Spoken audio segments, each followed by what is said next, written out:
2 weeks for 10 years they've been promising a new plan. Have you seen this new plan? I haven't either.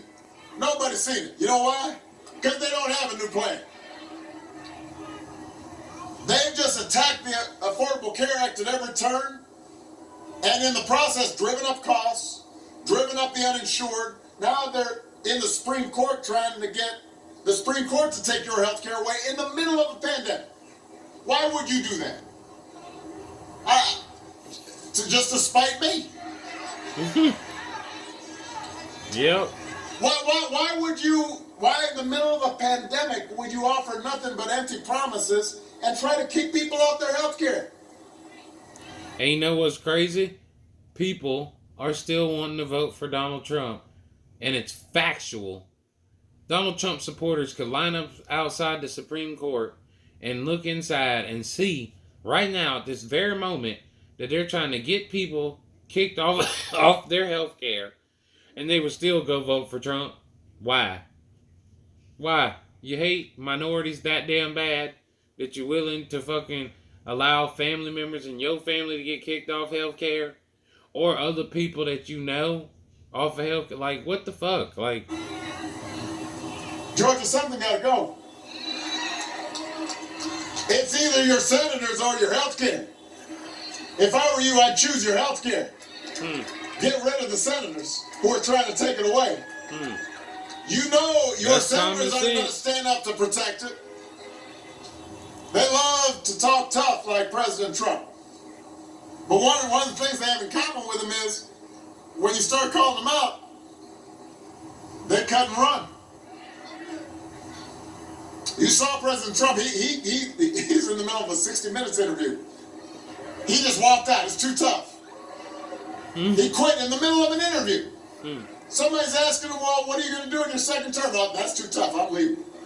And then you saw it again last week when John Ossoff called out Senator Perdue on health care in their debate.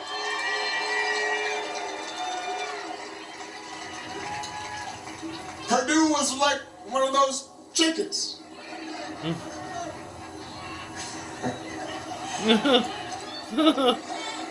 I would have felt bad for the guy if he hadn't voted 4 times to take away your pre-existing conditions protections. 4 times he voted against it.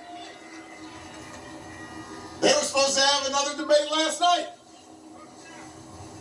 Perdue chickened out. Pulled out. The scariest Halloween costume he saw this year was John Ossoff in a debate.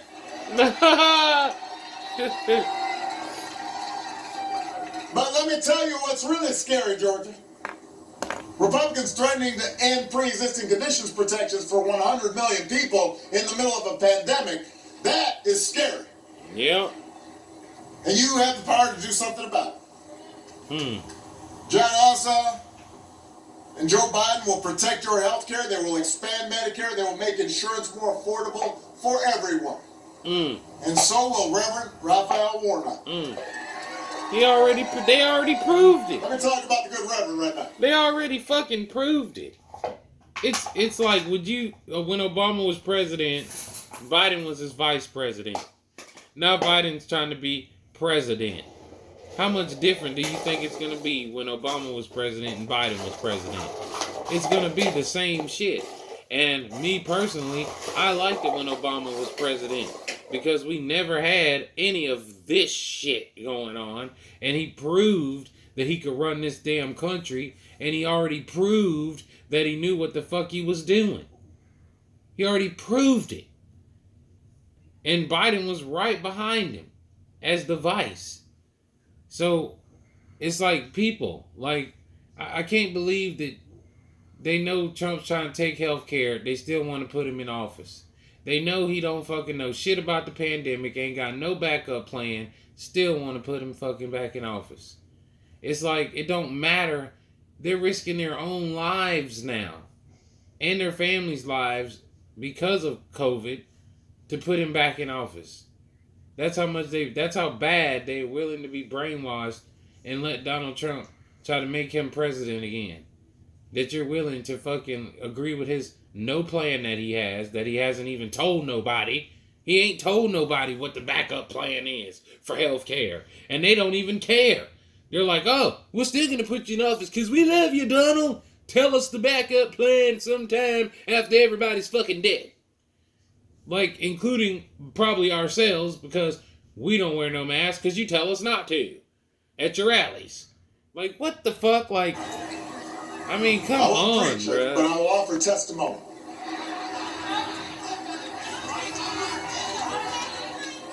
This is a man who preaches at Ebenezer Baptist Church in the pulpit of its great pastor, Dr. King.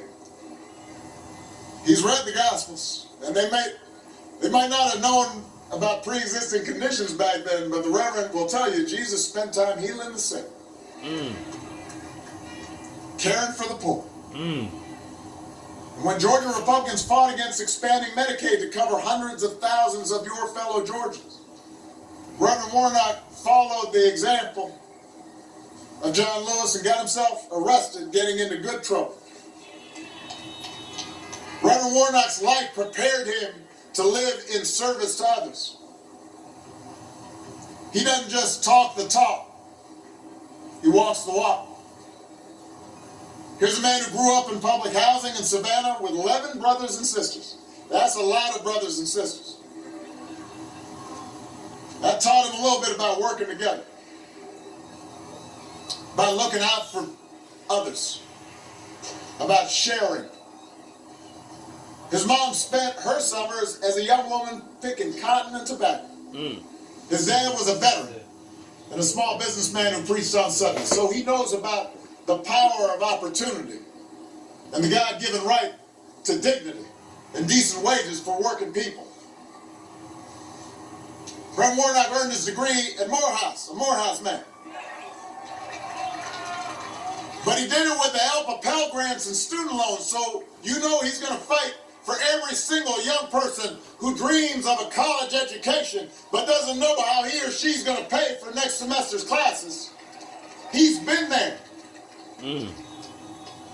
Last time I saw Reverend in person was at Ebenezer Baptist Church for the memorial service for John Lewis. And he possesses the moral courage John did to question right and wrong and call things for what they are. And he's got the moral clarity to shine a spotlight on injustice and make the powers that be uncomfortable. And we need some folks who will shake things up a little bit. And he's going to lead us in Washington to overcome our own complacency and our own fears and our own prejudices to become better, truer versions of ourselves. That's who he is. And that's they who we don't all want need that. to be. They want to stay stuck. They don't want to evolve. Look, They've been teaching their kids that same shit for 300 years. Generations after generations of hate. Some of them should be obvious. And yet I know that there's still people out there who aren't voting. So I want to talk to you right now, the people of Georgia right now who decided not to vote. Maybe you don't like who's in the White House right now, but you just lost faith in government. You're frustrated. You don't think government makes a difference. Maybe you're troubled by what the two current senators in Georgia have done, but you're not really confident or certain about how much of a difference it'll make in your lives. Talk to them And I now. understand that. Government's not perfect. Government doesn't solve every problem. We've got a long legacy in this country of hardship and prejudice and people who are powerful and rich taking advantage of folks who aren't. And we have a history right here in Georgia that John Lewis fought and others fought. And sometimes I can get down. He ain't reading. Michelle can get down. Sometimes we're at the dinner table, we're just like, Lord, why are we still fighting some of these battles? I thought we settled some of these arguments. Nope, they took us backwards. I thought we had turned the corner. Why are we still hearing people praise folks who think that the color of your skin determines your status. Because Trump wants why are we still to make America great again? Acting as if women shouldn't be treated the same as men. And paid the same for doing the same work. Why are we having these old arguments? I thought these were done. It can be discouraging sometimes. And you drive through some neighborhoods. Telling women that they can't have an abortion is pretty much, and putting a law on that. Talking about, oh, I seen somebody made a post of some lady somewhere saying, elect Donald Trump because the future of the unborn children depend on it. And I'm like, what the fuck? No, the future of the unborn children depend on their parents and what their parents decide to do, not a white man who sits in government. Period. But anyhow, putting a law on abortions and banning abortions, you might as well say that's like banning a guy from busting a nut and making it illegal for him to bust a nut. You might as well go do that shit. Because it takes a guy to impregnate a woman. If they don't want the women having the abortions and they want to make that illegal to do so, then why don't you go ahead and make it illegal for the man to even fucking bust a nut in the first place? You can't have a baby to abort without a man putting the fucking seed inside of her. See how retarded that fucking sounds? We're putting a law on busting nuts. Fucking, really? You think fucking men would fucking allow that shit?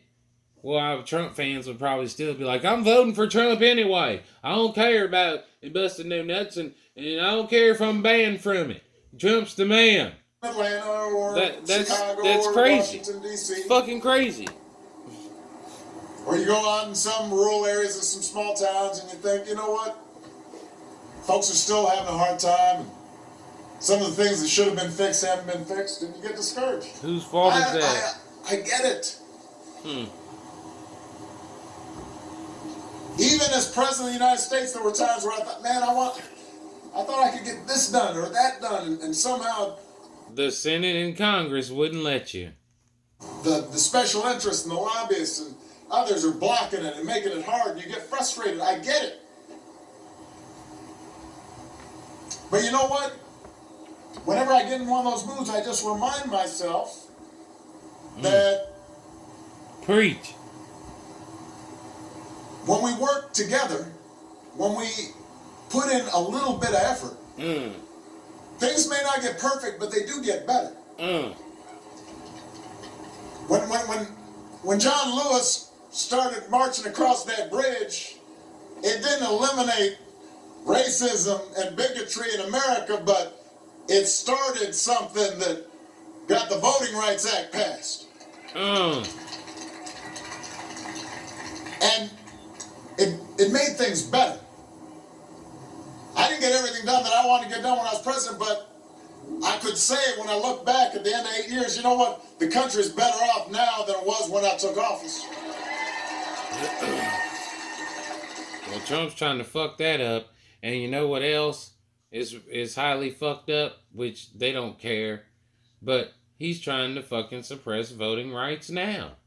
Trump is trying to suppress voting rights. Like I said, every fucking 4 years, there would be a Democratic president if it wasn't for voter suppression, cheating, trying to fucking stop felons from voting, keeping minorities like Mexican people and shit out of the country, fucking allowing Puerto Ricans to die in Puerto Rico, and constantly fucking killing black men and black people unjustly, and fucking arresting people and giving them 10 and 20 years for fucking weed charges. Fucking because why? Because there's more poor people in America than there is rich people. And most poor people are Democratic voters. And they know that. Period. There's no way for him to win unless he fucking cheats. Like he did last time with Russia fucking helping him. 20-some million people. And now he plans on using the Supreme Court to fucking overrule the true winner, which will be Biden, because common sense says this country has more people in it that are sick of racism. They're sick of fucking riots. They're sick of fucking Trump race baiting and blowing dog whistles. Fucking there's people who don't want to fucking go through none of this shit no more. And Trump talking about something, well, if I lose, they cheated. It can't just be people are sick of your shit. Have health care that didn't have it before. That's a good thing. Children that were in poverty have been lifted up out of poverty. Not all of them, but some of them. That's a good thing.